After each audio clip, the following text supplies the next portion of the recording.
Good evening. I'm Robert MacNeil in New York. And I'm Jim Lehrer in Washington. After our summary of the news this Monday, we preview tomorrow's UN showdown with Libya over Pan Am Flight 103. There's a documentary report on the devastation of Somalia's civil war. Jeffrey Kay reports on one way to cure America's teacher shortage. And essayist M.I. Wallach talks about what AIDS has done to the arts. Funding for the MacNeil-Lehrer NewsHour has been provided by PepsiCo.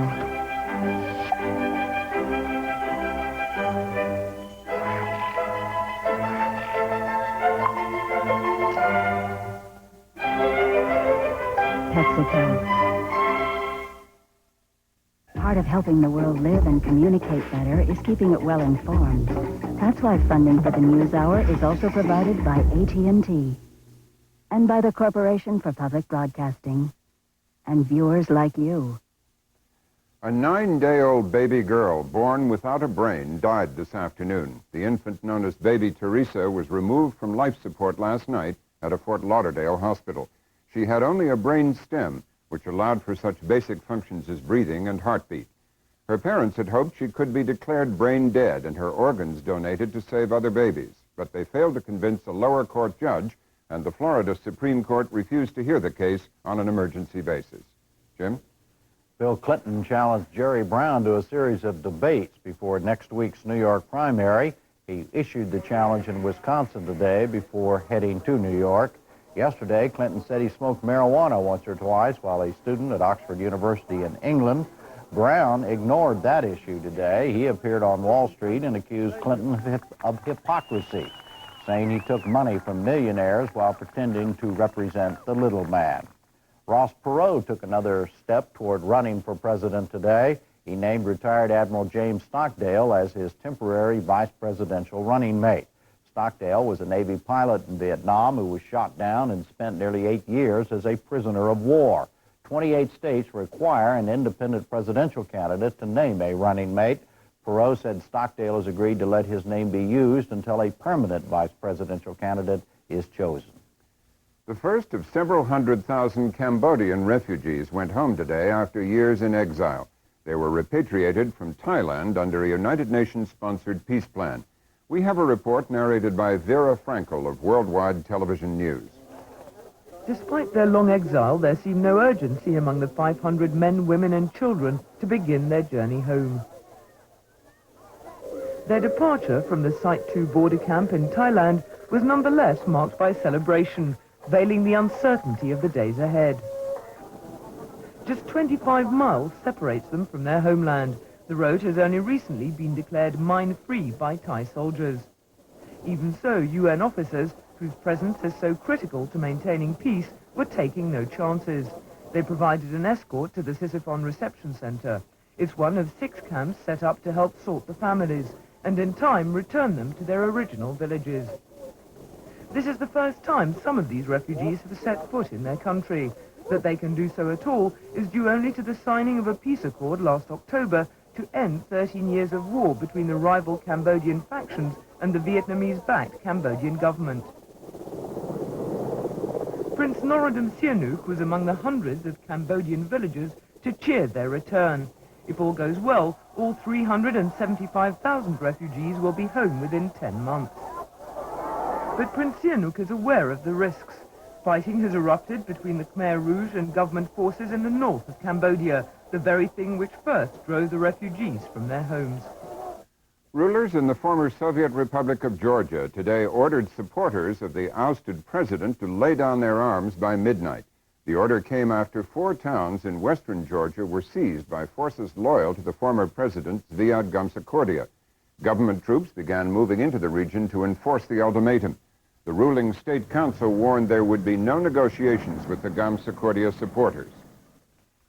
The United States has invited Arab and Israeli negotiators to a 5th round of peace talks. The invitation is for Washington on April 27th. It requires both sides to pick a location outside the United States for the 6th round of talks, or Secretary of State Baker will choose it for them. Israeli negotiators have said they want the talks moved to the Middle East. The UN Security Council today postponed a vote on whether to impose sanctions on Libya for not handing over 2 suspects in the 1988 bombing of Pan Am 103. Today's delay was due to a Muslim holy day. The vote is expected tomorrow. We'll have more on this story right after the news summary. Astronauts aboard the space shuttle Atlantis today used an ultraviolet telescope to observe stars and galaxies. But shortly after they began, the instrument lost power. The 6-man, 1-woman crew is studying the Earth's atmosphere.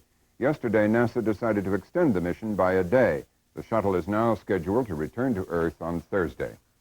The Commerce Department reported today new home sales fell 2.7% in February, following an 11.1% increase in January. Even so, February sales were still 25% higher than a year ago.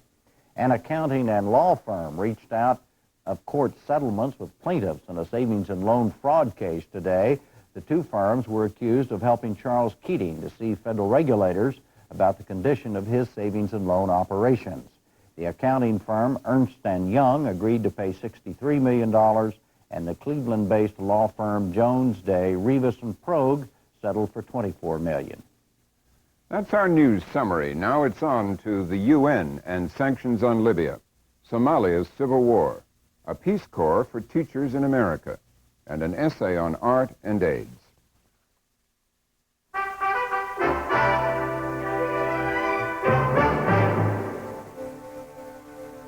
Another face down with Libya is our lead story tonight. The United Nations Security Council is expected to vote tomorrow to impose sanctions on the government of Colonel Gaddafi. The United States, Britain, and France want Gaddafi to hand over 2 men suspected of bombing Pan Am 103. So far, he has refused. Our coverage begins with a backgrounder by Judy Woodruff. On December 22, 1988, Pan Am Flight 103, en route from London to New York, exploded over Lockerbie, Scotland. Some 270 people, most of them Americans, were killed. Once it was confirmed that a bomb brought down the aircraft, suspicions first pointed to Iran, possibly working with Syria as the culprit. Their motive was believed to be revenge for the downing of a civilian Iranian Airbus by the U.S. Navy in July 1988. The U.S. and foreign governments launched a massive investigation that took 3 years of piecing together physical evidence and intelligence about terrorist organizations. Last November, the U.S. Justice Department and its British counterpart said their evidence led them to indict 2 Libyans for the crime. We charge that 2 Libyan officials, acting as operatives of the Libyan Intelligence Service, along with other co-conspirators, planted and detonated the bomb that destroyed Pan Am Flight 103. The 2 Lockerbie suspects, Abd al-Basit Magrahi and Laman Khalifa Fahima, officially are Libyan airline agents. But the U.S. government said that they are high-level Libyan intelligence operatives involved in international terrorism, and demanded that they be turned over directly to the U.S. or to U.K. authorities. Libya's leader, Colonel Muammar Gaddafi, immediately denied the U.S. charge and refused to extradite the 2 suspects. The Lockerbie indictments were the latest point of contention between the United States and Libya. In 1986, President Reagan ordered a military strike on the Libyan capital of Tripoli in retaliation for the bombing of a Berlin discotheque popular with American soldiers, an attack for which the United States blamed Libya. Libya said dozens were killed in the U.S. attack, including a daughter of Gaddafi. In the years after, Gaddafi had been relatively quiet, even during the U.S.-led war against Iraq. But he has grown more vocal since November. He charged the United States was planning another military attack on his country. In January, the UN Security Council ordered Libya to extradite the 2 Lockerbie suspects to the U.S. or to Britain for trial. In a last-ditch effort to prevent or delay sanctions, Libya last week said it would turn over the 2 suspects, but to the Arab League. The Bush administration dismissed the offer. History would suggest that we should be skeptical that this is indeed a good faith offer. We suspect that Libya is once again trying to find another way to buy time and avoid complying with its obligations to the international community. When Arab League delegates visited Tripoli late last week, they left empty-handed. At the UN, the U.S., Britain, and France are pushing for a unanimous Security Council vote. The resolution calls for all nations to stop flights into Libya and to stop shipments there of aircraft and small parts. It also calls for an arms embargo and says all countries should significantly reduce their diplomatic staffs in Libya and curtail Libyan diplomats in their countries. The vote had been expected today, but was postponed probably until tomorrow for procedural reasons. Now, 3 views on tomorrow's vote to impose sanctions on Libya. Josh Friedman is a Pulitzer Prize-winning reporter who covers the UN for New York Newsday. Lisa Anderson is a professor of comparative politics and director of the Middle East Institute at Columbia University. Henry Schuller is a Libya expert at the Center for Strategic and International Studies in Washington. Josh Friedman, is the vote going to happen tomorrow, as far as you know? About 99% sure. Yeah, and is there any doubt that it will pass? None at all. And how will it be unanimous? There'll probably be 4 to 5 abstentions. Cape Verde is vacillating, but I think China, India, Morocco, and Zimbabwe will abstain. How real was the threat that China, as one of the other permanent members of the Security Council, might veto this? I read stories to the effect that the U.S. was putting some private pressure on China to, that it might withdraw the most favored nation trade status that was recently voted by the Congress. I asked the Chinese ambassador about that today, and he denied, A, that he had been pressured, and B, he pointed out, and I've noticed this over the years, they're very loath to veto anything. Mm-hmm. He said they oppose sanctions, but it's very rare that they veto anything. I see. Lisa Anderson, will those sanctions that we just heard Judy describe force Gaddafi to extradite the 2 men? No, I don't think so. I mean, he has no intention of caving, in his own estimation, to pressure like that. I think he'd be willing to negotiate their delivery, but he's not going to be pressured into it. Henry Schuller, do you agree with that? It won't force him to give up the 2 men? I think there is not and never has been any prospect of his extraditing the 2 charged Libyans for trial in a real court. We'll come back to that aspect of it in a moment. I just want to discuss the sanctions for a moment. What effect will those sanctions, Lisa Anderson, have on Libya? Well, probably fairly minor. I mean, it's worth keeping in mind that the most important thing, which is oil, is not a part of the sanctions, and that's Libya's biggest export. Exactly. Yeah. And that's intentional because nobody would have gone along with that as an aspect of it. So, and oil doesn't go by air, and so the air embargo and so forth is not going to affect the sort of lifeblood of the country. Arms embargoes are notoriously poorly enforced, and so I don't think we really have to worry about that. Gaddafi gets most of his important arms and so forth in the black market anyway at this point with the collapse of the Soviet Union. So I don't think it's going to have that much effect. It does tighten the screws, but, the countries learned to live with that a long time ago. What effect, Henry Schuller, on Libya, these sanctions? Have virtually no impact at all. They are totally misdirected because they will hit the Libyan people. The poor fellow who wants to go to Rome for medical treatment won't be able to fly there. It won't impact upon Gaddafi, who can fly in his G2, or he can drive to Tunis and fly from there. So it'll have no impact on the regime, which is where the pressure should be focused. And that's why the only meaningful sanction would be a boycott and, if necessary, a naval blockade of Libyan oil exports. Josh Friedman, if the U.S. and Britain in particular, but also with France, are so determined to pursue this in the Security Council, why not tougher sanctions? Why not a full blockade or an oil embargo? Well, first of all, I think the real intent is symbolic and not practical. They have certain political considerations in the Middle East. There's a feeling, as expressed by the Arab diplomats, that the Arab man in the street is very angry that Arabs are being picked on, first Iraq, now Libya. I would like to differ with the characterization of it not having any effect, though. I think it has a big but unnoticed effect, because it sets a precedent, starting with what happened in Iraq, to send inspection teams and UN verification people into Libya to see if it's complying with a concrete demonstration that they will stop supporting terrorism. Before the Persian Gulf War, this would have been unheard of, the idea of sending UN people inside a country. And it's going to be a long time before Libya can get rid of this embargo. What do you mean by that, a long time before they can get rid of it? Well, they have, it's hard to prove a negative.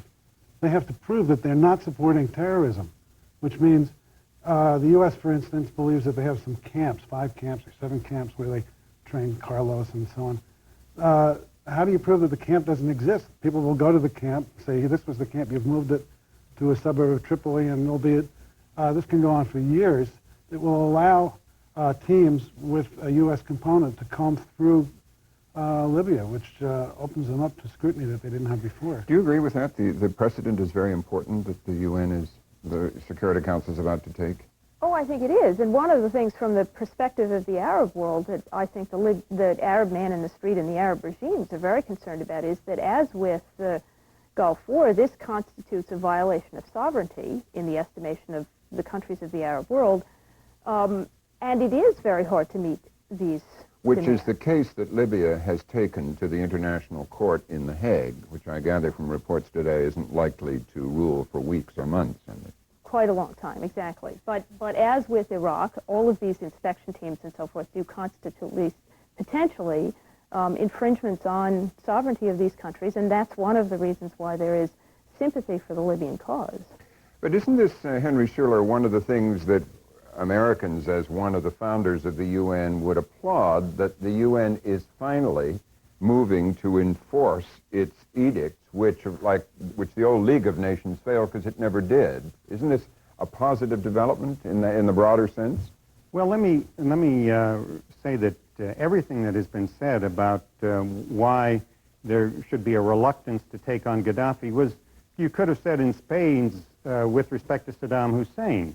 But nonetheless, the administration provided the lead, expressed the moral outrage that permitted a boycott of 4.5 million barrels a day of Iraqi and Kuwaiti oil at a time when oil prices were rising.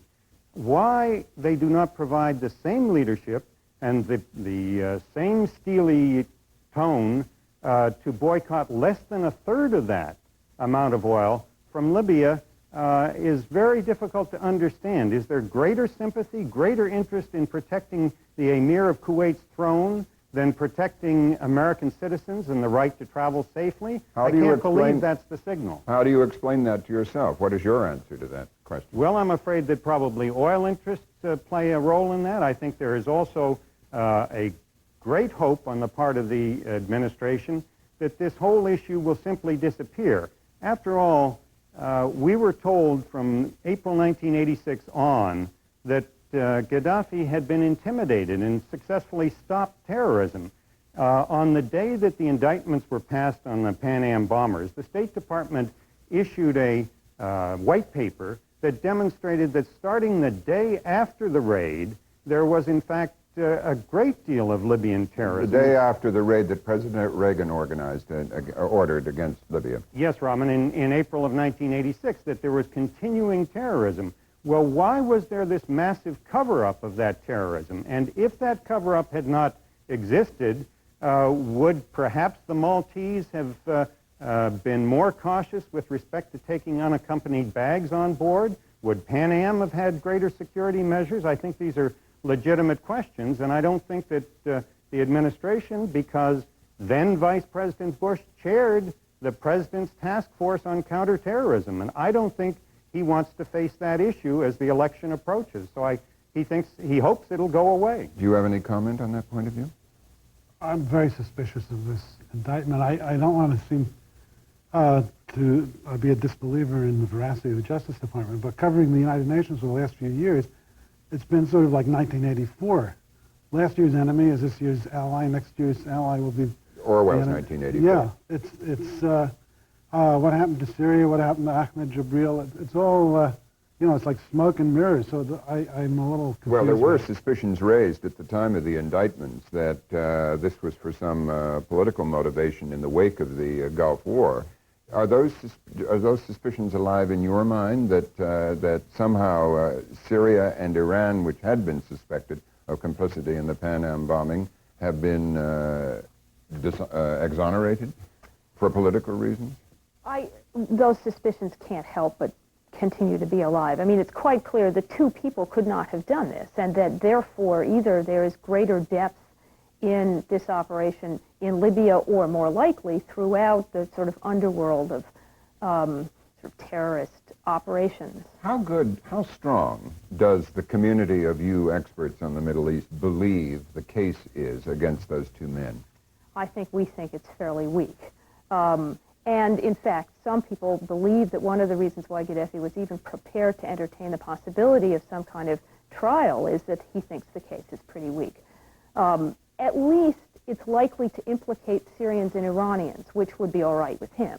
Mm-hmm. Henry Schuller, how strong do you think the case is? Well, I can only accept what our government says in this respect, and I have learned over the years not to accept what they say about Libya one way or another. However, I think that the physical evidence points to the fact that these two Libyans executed the bombing of Pan Am 103. Now, I don't think they did it without the full support of Gaddafi himself. Things like that don't happen without that.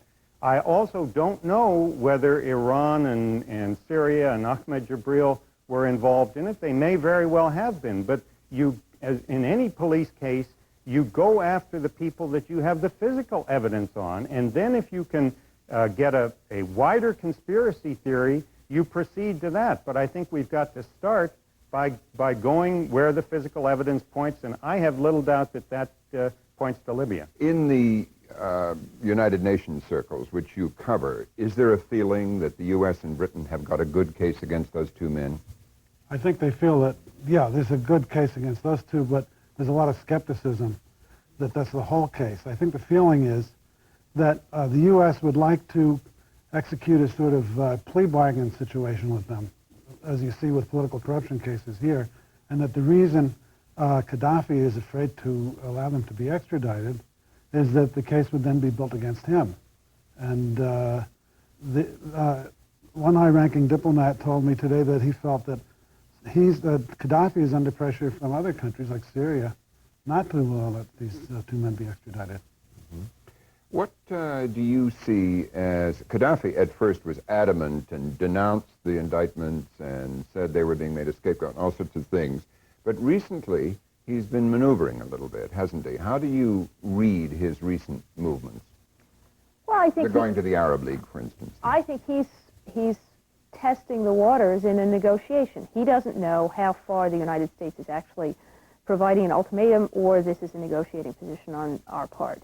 And therefore, he's prepared to see what kind of room for maneuver there is. He would, and he said so repeatedly, like to improve relations with Britain and the United States. Perhaps there's an opportunity in here to do that. And so I think part of this maneuvering is, in fact, exactly that. And he is, I think, becoming convinced that he's being put in essentially the same position that Saddam Hussein was put in. That is, an abject surrender or nothing. Henry Schuller, how do you read what he's doing? I think he's stalling for time, as he has successfully stalled for time for 23 years. And he doesn't know exactly what will come along to let him off the hook, but something always has. And I think the proof of that is that these indictments were ready to come down, or the Justice Department was ready to go to a grand jury in the summer of 1990. Because of Saddam's invasion of Kuwait, they deliberately delayed going for an indictment because it would simply rile up the Arab world at a time they were trying to put together an Arab coalition. So I think that he has already wiggled off the hook for an additional year that he couldn't expect. And he doesn't know how it's going to happen, but he knows that every time he's been able to stall, he has once again wiggled off the hook. And ultimately, he must be held responsible for the bombing of Pan Am 103. And the only way justice can be done in this case is not by extraditing a couple of individuals, but by, in fact, sending an unequivocal signal to the Libyan people that there will be no basis for sound commercial and diplomatic relationships with the United States until they deal with Gaddafi. Okay. I take your point. Sorry to interrupt you. Henry Schuler, Josh Friedman, Lisa Anderson, thank you. Still to come on the NewsHour tonight, death in Somalia, a Peace Corps for teachers, and the impact of AIDS on the arts.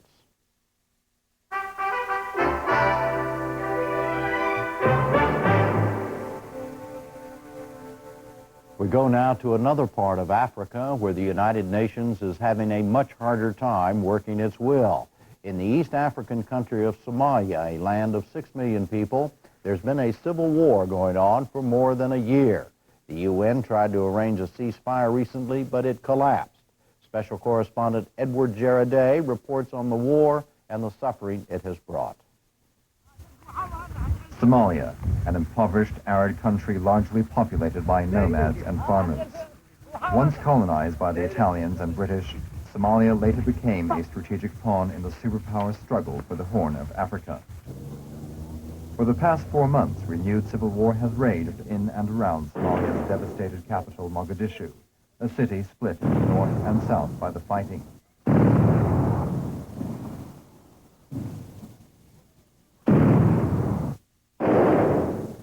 Sometimes heavy, sometimes sporadic, it is a meaningless, horrific conflict. Most of the fighters are an undisciplined lot and no more than bandits. Many are stoned on khat, a local narcotic. This uncontrolled fighting has become a grotesque and murderous game. A game relentlessly manipulated by Somalia's feuding warlords, clans, and profiteers. I asked Patrick Verkamen with the French Médecins Sans Frontières whether Somalia is much different from other war situations.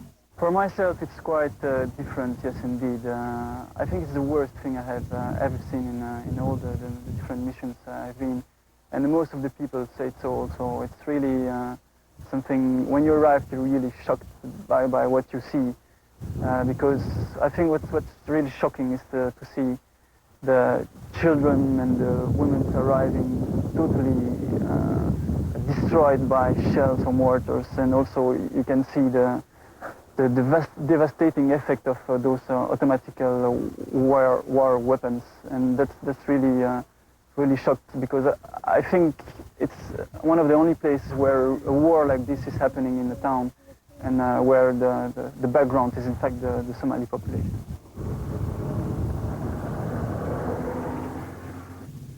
We traveled through the ruins of once beautiful Mogadishu's old town, an area this reporter knew well from before the war. We're now driving through the northern section of Mogadishu down toward the port area, which has been very badly hit during the fighting and is still being hit by shelling. The other side, the other forces are perhaps, I don't know, 300-400 yards away to the right. We're going through this area which includes a lot of the former embassies, various cultural centers, various offices. Both to my left and on the right, there are numerous buildings that have been very badly damaged by the shelling. These main squares where we can also find occasionally bodies lying, skeletons lying on the ground. More than 500,000 Somalis used to live in Mogadishu, but with the strife, tens of thousands fled to surrounding areas to escape the killing and looting. At the same time, thousands of people from the countryside, many of them nomads, flocked into the capital. They now live where they can, on the outskirts or in the streets. Since the beginning of the year, United Nations Special Representative James Jonah has sought to bring an end to this bitter conflict. For the Somalis demonstrating against the war, the chaos has wrought more destruction than the fighting which preceded the overthrow of former dictator Siad Barre. Very much part of a feudal struggle for power and money, the two rival warlords, including interim President Ali Mahdi, recently signed separate ceasefires. Ali Mahdi favors UN intervention to end the country's lawlessness. But for opponent General Mohammed Aidid, whose supporters control the southern portion of the capital, there is little to gain from a diplomatic solution. Seeking military victory, he is unwilling to accept more than a small and largely symbolic UN monitoring force. Since fighting broke out last November, the two sides have continuously shelled civilian populations. But both Aidid and Ali Mahdi deny that their forces fire indiscriminately on non-military targets, such as these victims. This is one of the 22 clinics in the northern part of Mogadishu, receiving very little aid from the outside because of the war situation. This afternoon, a number of shells fell in the marketplace, killing 10 people immediately and wounding about 50 to 60 people. 20 or 25 were brought here to this clinic, and the doctors are now treating them in the hospital behind me without anesthetics. Very little medical aid is brought in, and this is the sort of situation they are now facing here in the northern part of Mogadishu. The Somali volunteer medical teams are often overwhelmed by sheer numbers and the lack of medicine. Orthopedic specialist Steve Henneby of America's International Medical Corps. We are highly limited in the number of things we can do. We treat most of the patients on the floor. We treat many patients just very briefly because there's many things we just can't do because of no supplies, no equipment, or no people. Almost all the head injuries, we have no facilities or people to treat them. So they're given some basic medications and either live or die. There's nothing we can do for head injuries. Massive chest injuries, there's virtually nothing we can do except a chest tube. The orthopedic injuries, major life-saving surgery isn't really available. We're going not only back to the basics of surgery, we're going back to probably Civil War, United States Civil War surgery, where it's, with the exception that we have antibiotics, but otherwise a lot of our surgery is just put it as close back together and you hope for the best. Operating under extremely dangerous conditions, a few independent agencies such as IMC, Médecins Sans Frontières, Save the Children, and the Red Cross have been desperately trying to help these civilians. I asked Red Cross nutritionist Ariane Kurdi how people are surviving. Oh, that's a good question. It's very difficult to answer. Looking at the market prices, you cannot imagine actually how the people are doing it. Also led to reduced imports of food, to agricultural situation got completely rotten, inducing a very poor food situation in Somalia, meaning that you can find food on the market, but to very, very high prices, and most of the people in Somalia are not able really to buy the daily food anymore. Without jobs or money, many Somalis simply cannot afford to eat. The lack of water is also a severe problem. To ease the shortage, the Red Cross distributes fuel to help run water pumps. Relief organizations such as UNICEF warn that unless large-scale shipments of food, medicines, and other supplies are brought in, an estimated 4.5 million people may soon be affected by severe shortages. Acute malnutrition is already taking its toll on children. Somali volunteer physician Dr. Hawa feels that without an end to the fighting, the country could face an Ethiopian-scale famine. These poor people, they are starving, so they don't need to work. They need to eat. They need food. They need medicine and shelter. Yes, they don't need to work. And also we don't like it. The United Nations has come under heavy criticism for its poor record in Somalia. Last September, it pulled out following several violent incidents, while the independent relief agencies stayed behind. UNICEF eventually returned, against the wishes of other UN organizations. War or no war, it was felt, the UN should be present. For the moment, the United Nations and other agencies must rely on a limited and expensive airlift. Sufficient supplies, however, can only be brought in by sea. But because of continued fighting, the port of Mogadishu remains inaccessible. UNICEF's Peter McDermott. There'll be 7 planes, one a day, for the next 7 days, trying to bring in over 250 tons of essential medical supplies to Mogadishu South, and at the same time there's another plane unloading on Mogadishu North. The emergency requires a huge international relief effort, and the NGOs have been doing marvelous work over the last few months. But the needs now are so huge that the United Nations is beginning to gear up its logistic capacity to increase the amount of supplies in Mogadishu. We really feel that the situation in Mogadishu now is at such a crisis point that irrespective of the negotiations, we have to try and attempt to bring in as many supplies as we can, given the very serious security constraints that exist. But such humanitarian operations are still conducted at risk. Even if the UN is able to dispatch a peacekeeping force to monitor the ceasefire, it will not necessarily be able to stop the fighting and guarantee security. Even with an effective ceasefire, a major problem remains: what to do about all the guns. A massive arsenal provided over the years by the United States, the Soviet Union, and other outside powers. According to the International Committee of the Red Cross, an estimated 30,000 men, women, and children have been killed or injured in recent months, many of them victims of indiscriminate, wanton violence. Relief agencies are now exploring the possibilities of a large-scale Food for Guns program in order to reduce the number of firearms in the country.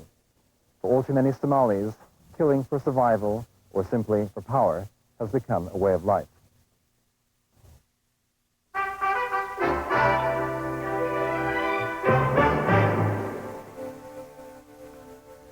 Back in this country now, we look at a 2-year-old program called Teach for America, a sort of Peace Corps for teachers. Correspondent Jeffrey Kay of public station KCET Los Angeles started tracking 2 volunteers last August, and here's his report. Teaching is only the part of the job that they're paying you for. You are also the mother, you're the psychologist, you're the sister, big sister, you know. At the University of Southern California last summer, college graduates from around the country got a 6-week crash course in teaching. What do you do for discipline? What do I do for discipline specifically? Calling the parents, going into the houses. If I go see the parent, my problem solved. If I get shot along the way and die, my problems are solved. So you may look at it, solved. Gritty urban humor mixed with practical tips for 500 Teach for America recruits embarking on 2-year teaching stints. Teach for America is the brainchild of Wendy Kopp, who founded the privately financed program 3 years ago while a senior at Princeton.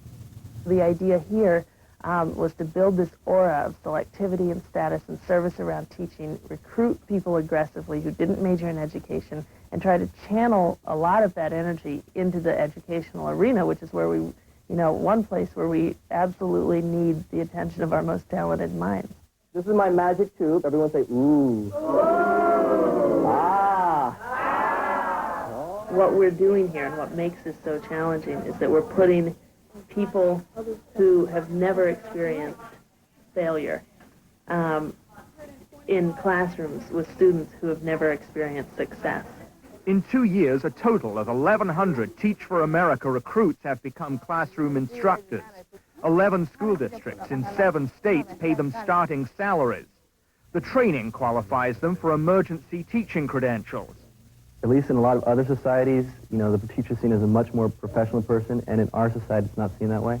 Gregory Morales is a recent graduate of Yale University.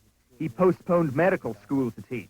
I have a lot to learn, and I know when I get in my class on the first day, it's going to be at least, the first 2 years, it's going to be every day a new learning experience, realizing that lesson didn't work, we'll kind of throw that out the window. Let's try to, I go home, sit on the beach or something like that, and trying to figure out what else am I going to do. Amanda Fry graduated from Harvard. She majored in Russian and Soviet studies.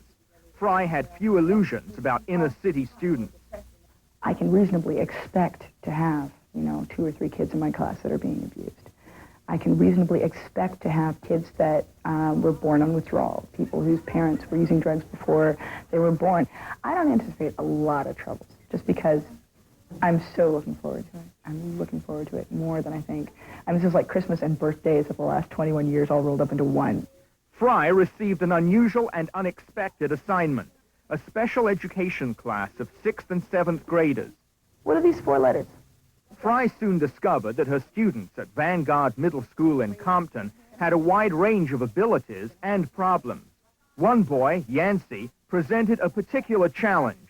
Oh, I know. Do you remember what empowered means? Yes. What does empowered mean? Empowered means you have power in yourself. You have power within yourself. Absolutely. Okay. Where's my round of applause? And notice the Yancey was obviously bright, but extremely active and disruptive. Thank you. Okay, no question. There are times when he just needs to get up and run around.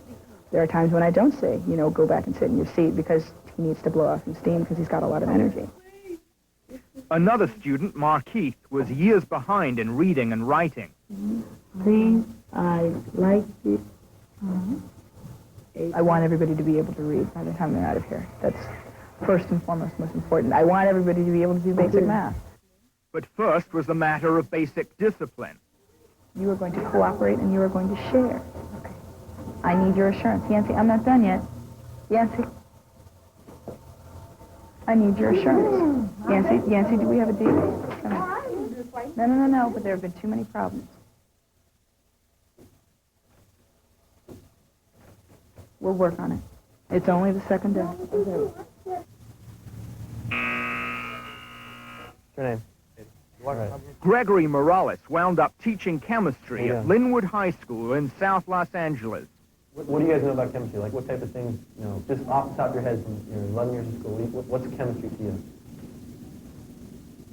Chemicals. Yeah, chemicals? Morales tried to connect his lessons to his students' interests. Hey, who saw The Terminator 2? Okay, what's in that movie? Tell me what's in chemistry in that movie. Morales' classes were sparsely attended. They'd been in session for 2 months without a regular teacher. How many different teachers have you had?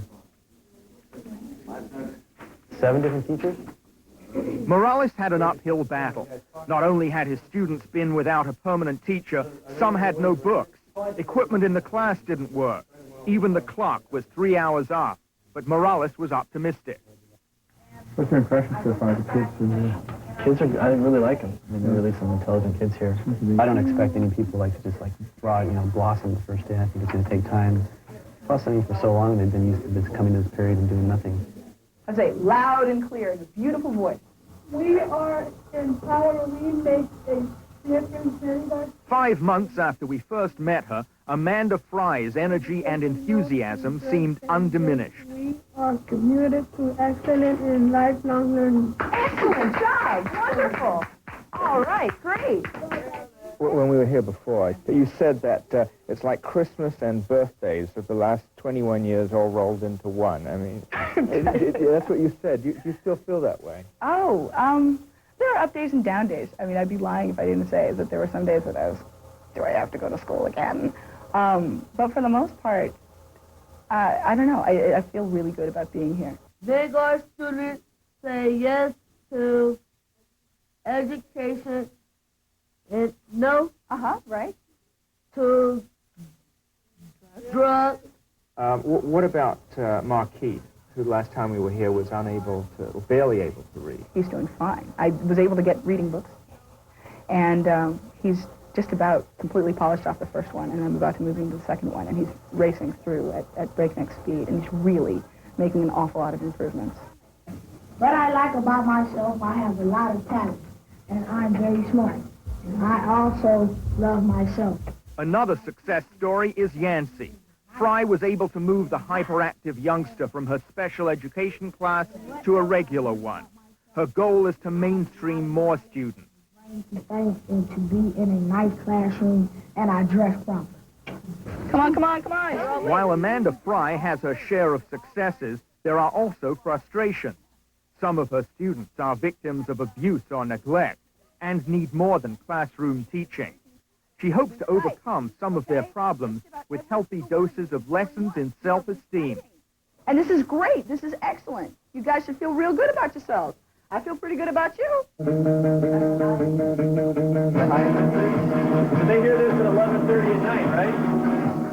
It was the last week of Gregory Morales' first semester as a teacher. Morales created a fictional scenario for a lesson on sound. Maybe there's some kind of wave or a sound that comes through or bounces in that brings the sound to inside the house. Students cast as community residents reacted to a noisy rock concert. During a concert, there was a Guns N' Roses concert, I had this expensive this vase. I was on my shelf, and it fell off the shelf because of the concert. The concert vibrates the wall, so the shelf started shaking, and the vase fell on the ground. Maybe we could get an investigation on your house to see if it's maybe your house is, some frame of your house may be not built right. Morales still had faulty equipment, the clock still didn't work properly, but students seemed engaged. What do you think of this class? I think this class is very interesting. Yeah. Is it different from your other classes? Same as your other classes? Pretty much different. Different? Yeah. Yeah, because we have a young teacher. I think young teachers are better because they are not, especially the ones that's not too far from us, because they know what we're going through, because they just went through that not too long ago instead of the older teachers. But not all Teach for America members get such high marks. 5 to 10% drop out the first year. Michael Grassi is a Northwestern University graduate teaching math at Linwood High. He calls teaching a constant struggle. Do you feel you're in control? No, I wouldn't. Thank you, Margarita. It's to the point where I'll have control for a second. Yeah. Hey, Octavio, as you can see right now, I'll have control for a second, but any minute it's on the verge of going away. That's why I have to be on top of things every single second, or else, like, if I let go for a minute, just let them, it's gone. Yeah. So I wouldn't say I'm really in control. Besides discipline problems, Grassi and other Teach for America members face budget difficulties common to most inner-city schools. Linwood High can't afford to issue textbooks to each student or to hire enough teachers. At schools in Compton, where Amanda Fry works, the teacher shortage was critical last year. 100 Teach for America members went into the classrooms and solved the problem, according to Principal Dr. Edna Montgomery.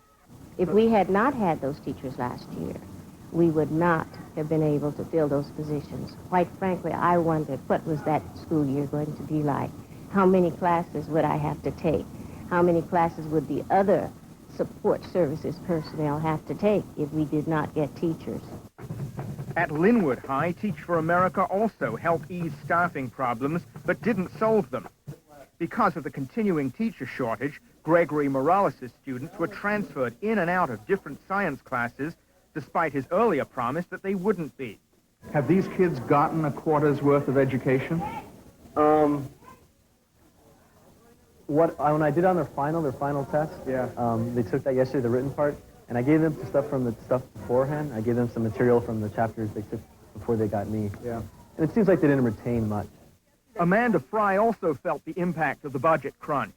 She had to spend her own money on classroom material. We say, you know, equal opportunity for education. I mean, they have the opportunity to go to school, I guess, but what's here to greet them isn't the same as what's out there to greet other kids, and it's a real shame. One of the issues which we confront daily is the inequity in our education system. Teach for America's Wendy Kopp hopes the program's members will have a powerful influence on the system. A huge part of the impact of Teach for America will come not only from the core members who are doing wonderful things in their schools and in their communities, but from the alumni of the program who can communicate their experiences to the public, to the nation's leaders, and who are just going to be, especially with the added value of experience, incredible advocates for positive change in the education system. Morales plans to continue teaching, then go to medical school after he attends his students' graduation in 2 years. Amanda Fry wants to get a master's degree and stay in teaching. She has high hopes for her students.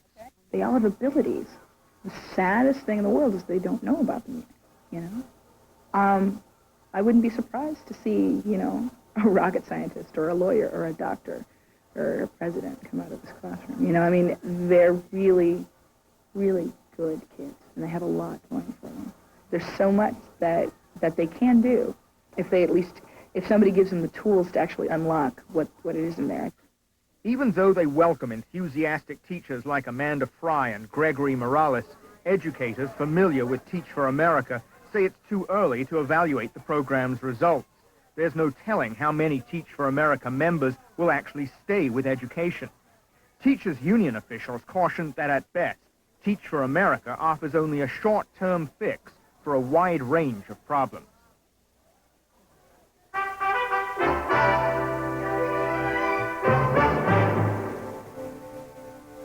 Finally tonight, essayist M.I. Wallach, art critic for New York Newsday, has some thoughts about the impact of AIDS on art in America.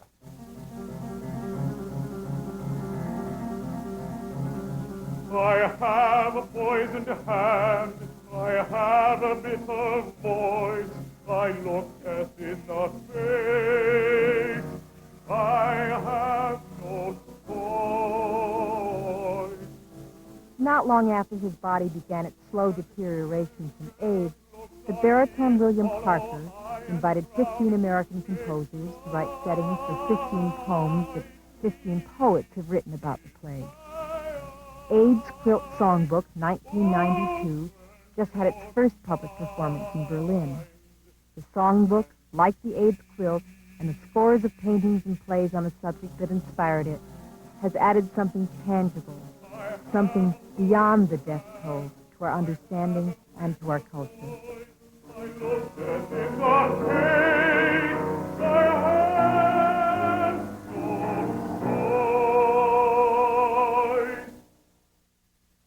Long before Magic Johnson gave a face to AIDS, the arts of every kind have been trying. Maybe a painting, a symphony, a play can't save a life, but art can lament loss, diffuse rage, ridicule pain, make comedy out of tragedy and a call to arms out of despair. And most of all, it can transform the horrifying loss, 125,000 lives in this country already, into something lasting and life-affirming. If Magic Johnson dies of AIDS, he too will resemble Nicholas Nixon's excruciating photograph of the worst that AIDS can do in his book, People with AIDS. Starting in the mid-'80s, photographers like Nixon have been systematically recording portraits of the plague in an effort to make it real, bring it home. Tom Moran is the name of the man whom Nixon focused on for 6 months between August 1987 and his death in February 1988. This is a man, the photographs say, not a statistic. A dying Robert Mapplethorpe photographed his own body, defiantly immortalizing his own later lifestyle, and ignited a political firestorm. Perhaps it was inevitable that a disease that puts issues of race and sexuality center stage would be controversial.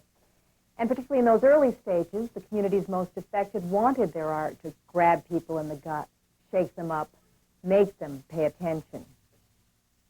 David Wojnarowicz, the most prolific and daring of the artists who draw their subject matter from AIDS, is often at the center of the debate. He uses any means he can get his hands on, video, photographs, slogans, sculpture, to spew out his rage at everything he finds rotten in an America where people who die of AIDS are marginalized and dismissed. Other artists, like Kiki Smith, have begun to use AIDS more as a metaphor for the terrible vulnerability of the human body and of a society which thinks it can cure itself by cutting out the sick part. Kiki Smith's sister died of AIDS, and so have many of her friends. In her art, she tears off the fragile skin of health to expose the raw reality beneath.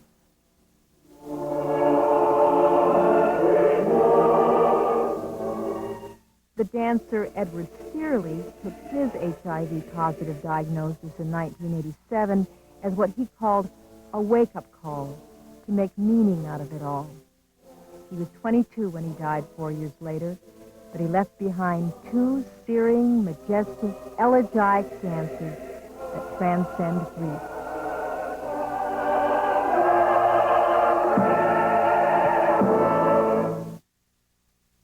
In the theater, early AIDS plays like The Normal Heart, Larry Kramer's 1985 howl of fury, frustration, and panic, have given way to plays that want to seduce a mainstream audience into empathy. New plays talk directly to the mainstream. In Joe Pintaro's Raft of Medusa, Michael, a bereaved lover, says, You know, gays ate more straight asses than they listen. In a year or two, the high school kids will be where the gates were 5 years ago, dropping like flies. And they're telling us it's blaming us they can't see that gift we gave them. And what gift was that? Time. Time. Gave with a Paul revered. You didn't listen. But growing audiences are listening.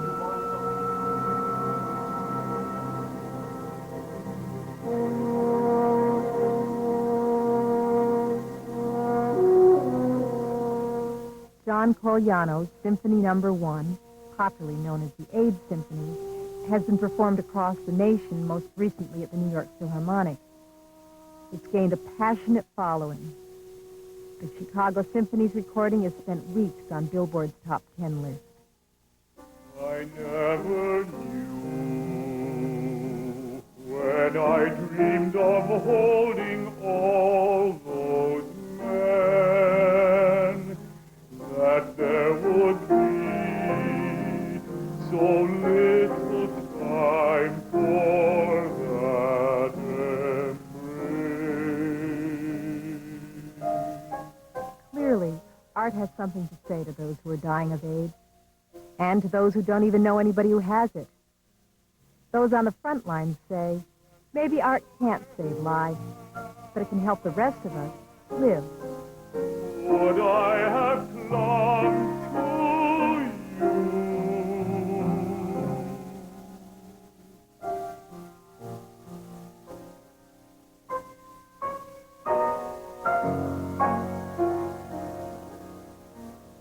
I never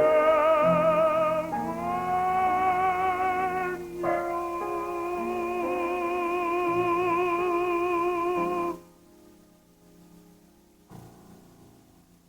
I'm on my wallet.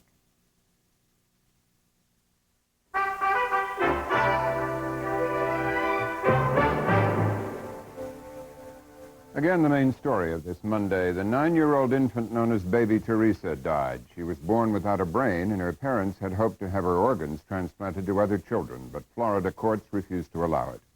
Good night, Jim. Good night, Robin. We'll see you tomorrow night with a look at consumer confidence in America. I'm Jim Lehrer.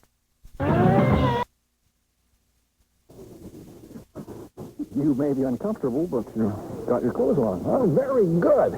That's Chad Henley. He's third grader. I wonder what I was thinking about in the third grade. Ray Summers at large. He'd be a good third grade teacher, I think. Looks like some of the contraptions in the sports department. Blazers play in half an hour. We got a lot shaking here tonight, folks. We're going to have the Blazers coming up at 6:30. We're going to hear more from the Oregon Ducks' new basketball